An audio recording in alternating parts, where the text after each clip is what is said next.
through a staircase, Stanley walked upstairs to his boss's office. Alright, let's go downstairs. Since he wouldn't let us last time. Last time he put up the bars. I've never been down here. Let's go. Looks really cool. Kind of creepy. What is going on? Oh, this is the garage. But Stanley just couldn't do it. He considered the possibility of facing his boss. Let me in the car. Admitting he had left his post during work hours. He might be fired for that. And in such a competitive economy, why had he taken that risk? All because he believed everyone had vanished? His boss would think he was crazy. And then something occurred to Stanley. Maybe, he thought to himself, maybe I am crazy. All of my co-workers blinking mysteriously out of existence in a single moment for no reason at all? None of it made any logical sense. And as Stanley pondered this, he began to make other strange observations. For example, why couldn't he see his feet when he looked down? Why did doors close automatically behind him wherever he went? And for that matter, these rooms were starting to look pretty familiar. Were they simply repeating? No, Stanley said to himself, this is all too strange. This can't be real. And at last, he came to the conclusion that had been on the tip of his tongue. He just hadn't found the words for it. I'm dreaming, he yelled. This is all a dream. Are you kidding me? Oh, what a relief Stanley felt. How is this a dream? Finally found an answer, an explanation. His co-workers weren't actually gone.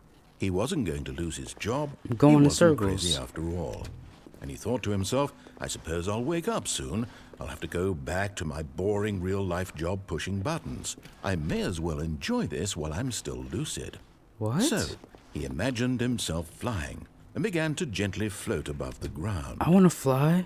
Then he imagined himself soaring through space on a magical star field, and it too appeared. It was so much fun. This is Stanley awesome. marveled that he had still not woken up. What is going on? So lucid? And then perhaps the strangest question of them all entered Stanley's head. One he was amazed he hadn't asked himself sooner. Why is there a voice in my head dictating everything that I'm doing and thinking? Great question. Now the voice was describing itself being considered by Stanley, who found it particularly strange. I'm dreaming about a voice describing me, thinking about how it's describing my thoughts, he thought. And while he thought it all very odd and wondered if this voice spoke to all people in their dreams, the truth was that, of course, this was not a dream. How could it be? Was Stanley simply deceiving himself, believing that if he's asleep, he doesn't have to take responsibility for himself? Stanley is as awake right now as he's ever been in his life. But I just saw stars. Now, hearing the voice speak these words was quite a shock to Stanley. We're going in circles. He knew for certain, beyond a doubt, that this was in fact a dream. Did the voice not see him float and make the magical stars just a moment ago? How else would the voice explain all that? This voice was a part of himself too. Surely, if he could just... He would prove it. He would prove that he was in control, that this was a dream. I am in control. So he closed his eyes gently. Guys, and what is going on? To wake up. Whoa. He felt the cool weight of the blanket on his skin, the press of the mattress on his back, the fresh air of a world outside this one. Let me wake up, he thought to himself. I'm through with this dream. I wish it to be over. Let me go back to my job. Let me continue pushing the buttons. Please, it's all I want. I want my apartment and my wife and my job. All I want is my life exactly the way it's always been. My life is normal. I am normal. Everything will be fine. I am okay.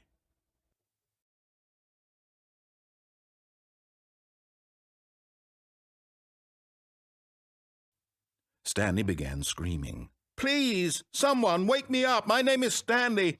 I have a boss. I have an office. I am real. Please, just someone tell me I am real. I must be real. I must be. Can anyone hear my voice? Guys. Who am I? Guys. And everything went Who am I?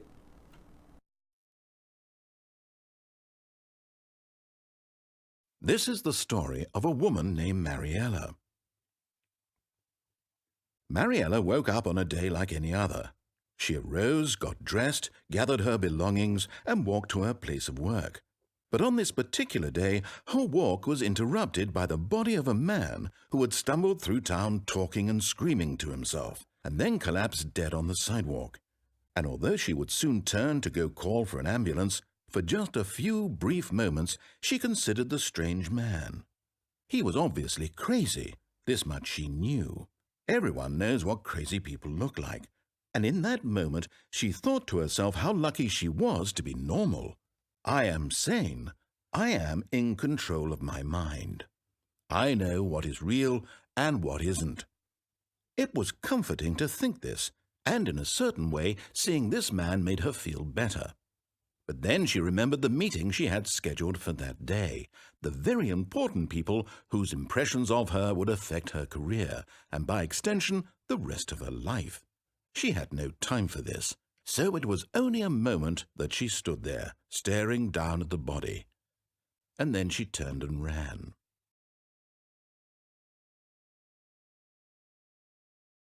This is crazy, guys. What? Why are we back at the office? Huh?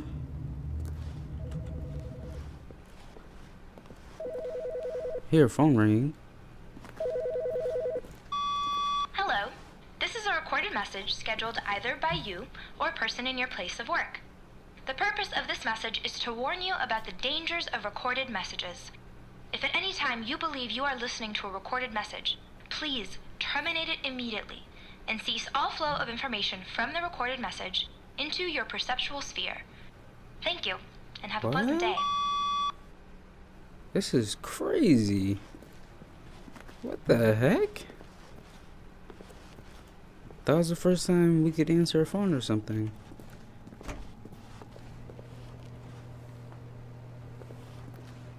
And how come he's not talking? Awaiting input. Oh, we can type on this keyboard? Alright. It's kind of cool how we can play with stuff now.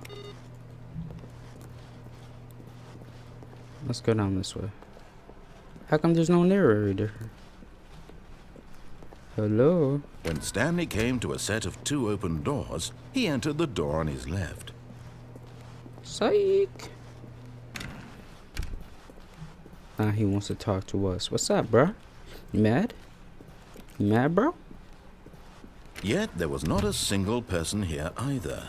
Feeling a wave of disbelief, Stanley decided to go up to his boss's office, hoping he might find an answer there. Hey guys, we opened the broom closet? This is awesome. Stanley stepped into the broom closet, but there was nothing here, so he turned around and got back on track. No. Broom closet. I didn't even know we could open these doors. Most of them were locked. There was nothing here. No choice to make, no path to follow, just an empty broom closet. No reason to still be here. Coming to a staircase, Stanley walked upstairs to his boss's office. Uh-oh.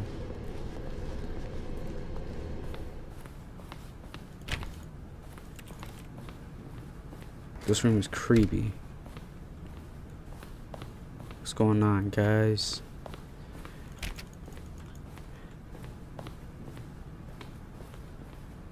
Stepping into his manager's office, Stanley was once again stunned to discover not an indication of any human life. Shocked, unraveled, Stanley wondered in disbelief who orchestrated this. What dark secret was being held from him? This is What crazy. he could not have known was that the keypad behind the boss's desk guarded the terrible truth that his boss had been keeping from him. And so the boss had assigned it an extra secret PIN number, 2845. But of course, Stanley couldn't possibly have known this.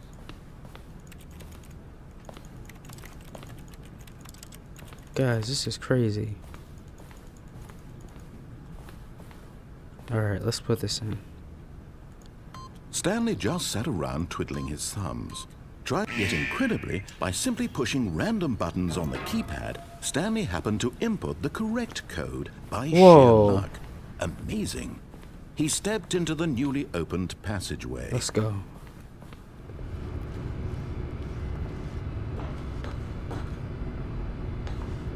Uh-oh. Down we go. Down we go. Descending deeper into the building, Stanley realized he felt a bit peculiar. It was a stirring of emotion in his chest, as though he felt more free to think for himself, to question the nature of his job. Why did he feel this now, when for years it had never occurred to him? This question would not go unanswered for long. Uh-oh. What? Lights go out. Let's be careful. Stanley walked straight ahead through the large door that read Mind Control Facility. Escape. Guys, I never saw this one before. Let's go this way. Escape. Let's escape the mind control. Although this passageway had the word escape written on it, the truth was that at the end of this hall, Stanley would meet his violent death. What? Guys, do you believe that?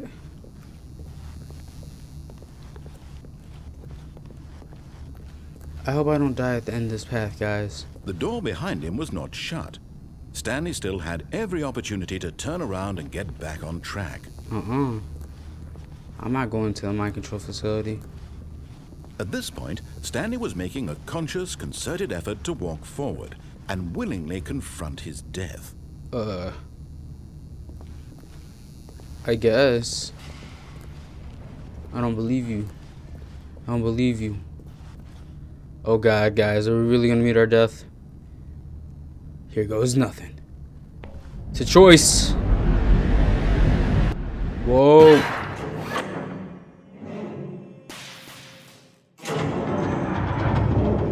As the machine whirred into motion and Stanley was inched closer and Oh closer my to his God. demise, it reflected that his life had been of no consequence whatsoever. Stanley can't see the bigger picture. He doesn't know the real story, trapped forever in his narrow vision of what this world is. Perhaps his death was of no great loss, like plucking the eyeballs from a blind man. So he resigned and willingly accepted this violent end to his brief and shallow life. Don't do it. Farewell, Stanley. Oh my God, oh my God, oh my God, guys, help. Help, guys. No! No! It stopped. Farewell, Stanley, cried the narrator, as Stanley was led helplessly into the enormous metal jaws. In a single visceral instant, Stanley was obliterated No! as the machine crushed every bone in his body. Don't do it. Killing Don't do it. him instantly. Don't do it. Yes. Yes, guys, we're... What? What? We're not dead. Yet it would be just a few minutes We're before not dead. Stanley would restart the game, back in his office, as alive as ever. What? What exactly did the narrator think he was going to accomplish? What? Guys, now it's a lady? What is going on? This is insane. Here we go, guys. They said we were gonna die, but we didn't. When every path you can walk has been created for you long in advance, death becomes meaningless, making life the same. Do you see now? Do you see that Stanley was already dead from the moment he hit start? What? I'll be waiting for you.